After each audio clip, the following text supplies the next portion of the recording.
नमस्कार दोस्तों, आपका स्वागत है गणित के गुरुजी यूट्यूब एजुकेशनल चैनल पर। आज के वीडियो में हम एक महत्वपूर्ण बुक के बारे में बात करेंगे जो कि इस पीढ़ी की रेलवे सामान्य विज्ञान की बुक है। इस बुक में 31 वर्षों का हल प्रश्न पत्र सहित दिया गया है। यह बुक रेलवे परीक्षाओं के लिए बहुत ही महत्वपूर्ण है। दोस्तों, इस बुक में 1992 से 2024 तक के रेलवे परीक्षाओं में पूछे जाने वाले सभी प्रश्नों का संग्रह है। इस बुक में 1428 सेट्स हैं। इस बुक में आरआरसी ग्रुप डी 2022 के प्रश्न भी सम्मिलित हैं। यह बुक 970 हल प्रश्न पत्र, 90 विषय, 303 मॉडल सेट्स, 65 टेस्ट पेपर का संग्रह है। इस प्रकार से इसमें कुल 1428 सेट्स हैं। दोस्तों, यह बुक रेलवे परीक्षाओं के लिए ही नहीं बल्कि अन्य परीक्षाएं जिसमें सामान्य विज्ञान पूछा जाता है उन सभी परीक्षाओं के लिए भी महत्वपूर्ण है। तो चलिए हमारे साथ इस बुक को पूरा कीजिए और अपने तैयारी को बेहतर बनाइए। तो चलिए शुरू करते हैं। दोस्तों, आज हम करेंगे इस पीढ़ी की रेलवे सामान्य विज्ञान का पेज नंबर 90। बारिश के दौरान ऊर्जा का किस प्रकार का परिवर्तन होता है। दोस्तों, बारिश के दौरान स्थितिज ऊर्जा गतिज ऊर्जा में परिवर्तित हो जाती है। कौन कोशिका विभाजन को बढ़ावा देता है। दोस्तों, साइटोकाइनेंस कोशिका विभाजन को बढ़ावा देता है। मनुष्यों में निषेचन किसमें होता है। दोस्तों, मनुष्यों में निषेचन फैलोपियन ट्यूब में होता है। घनत्व किसके बराबर होता है। दोस्तों, घनत्व m/v होता है। दोस्तों, यहाँ m द्रव्यमान और v आयतन है। मानव शरीर का कौन सा अंग अंडे को अंडाशय से गर्भाशय तक ले जाता है। दोस्तों, फैलोपियन ट्यूब अंडे को अंडाशय से गर्भाशय तक ले जाता है। किस माध्यम का अपवर्तनांक सबसे कम है। दोस्तों, हवा का अपवर्तनांक सबसे कम है। विद्युत धारा की एसआई इकाई क्या है। दोस्तों, विद्युत धारा की एसआई इकाई एम्पियर है। आरआरबी ग्रुप डी परीक्षा 24/10/2018 थर्ड शिफ्ट कार्य हुआ है ऐसा कहने के लिए कौन सी दो शर्तें पूरी होनी चाहिए। दोस्तों, कार्य हुआ है ऐसा कहने के लिए दो शर्तें पूरी होनी चाहिए। उनमें से एक है वस्तु विस्थापित होनी चाहिए और दूसरा है कि वस्तु पर कोई बल लगना चाहिए। द्रव्यमान की परिभाषा क्या है। दोस्तों, किसी वस्तु में होने वाले पदार्थ की राशि को उस वस्तु का द्रव्यमान कहा जाता है। आधुनिक आवर्त सारणी में समूह 18 के मूल तत्वों को क्या कहा जाता है। दोस्तों, आधुनिक आवर्त सारणी में समूह 18 के मूल तत्वों यानी कि अपनी 72 कक्षा में 8 इलेक्ट्रॉन होने वाले को छोड़कर अन्य सभी इनको निष्क्रिय गैसें कहा जाता है। कौन बीज रहित संवहनी पौधे होते हैं। दोस्तों, टेरिडोफाइटा बीज रहित संवहनी पौधे होते हैं जो स्वतंत्र जेमेटोफाइटा और स्पोरोफाइटा चरणों के साथ एक अद्वितीय जीवन चक्र साझा करते हैं, जिनकी संवहन पौधों सहित आमतौर पर सामान्य विशेषताओं के कारण एक साथ चर्चा की जाती है।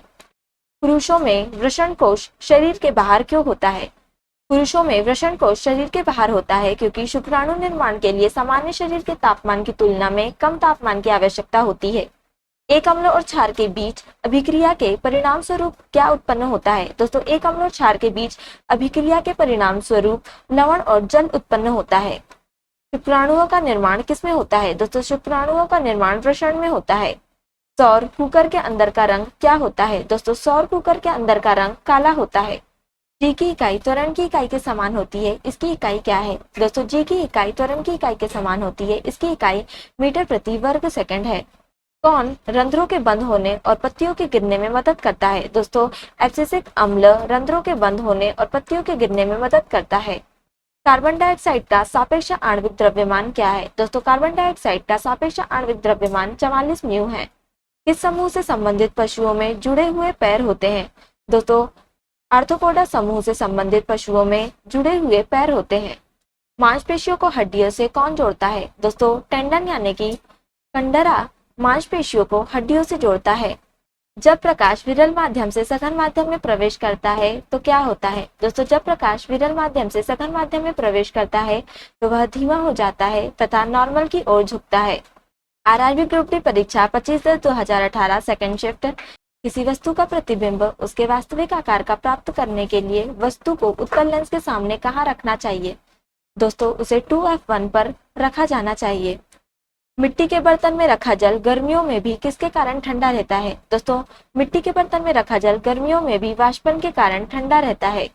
किसी ऊंचाई पर एक वस्तु की स्थितिज ऊर्जा को क्या कहते हैं। दोस्तों, किसी ऊंचाई पर एक वस्तु की स्थितिज ऊर्जा को गुरुत्वीय स्थितिज ऊर्जा कहते हैं। किस धातु का क्षय नहीं होता। दोस्तों, प्लेटिनम धातु का क्षय नहीं होता। कौन से समूह में शामिल तत्व रंगहीन, स्वादहीन और गंध रहित गैसें हैं।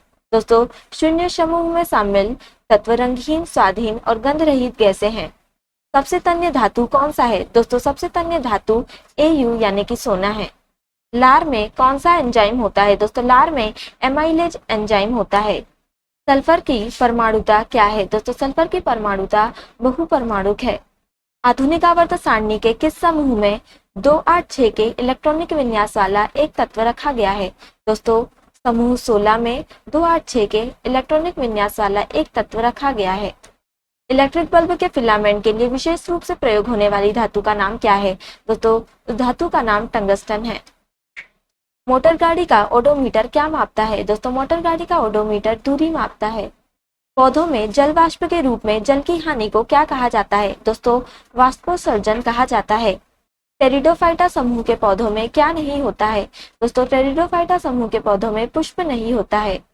पृथ्वी वस्तुओं को अपनी ओर आकर्षित करती है, इसका कारण क्या है? दोस्तों इसका कारण गुरुत्वाकर्षण बल है। डाल्टन का सिद्धांत किस पर आधारित है? दोस्तों डाल्टन का सिद्धांत रासायनिक संयोजन के नियम पर आधारित है। कौन मनुष्यों में पुरुष प्रजनन अंग का एक हिस्सा है? दोस्तों शुक्रवाहिका मनुष्यों में पुरुष प्रजनन अंग का एक हिस्सा है।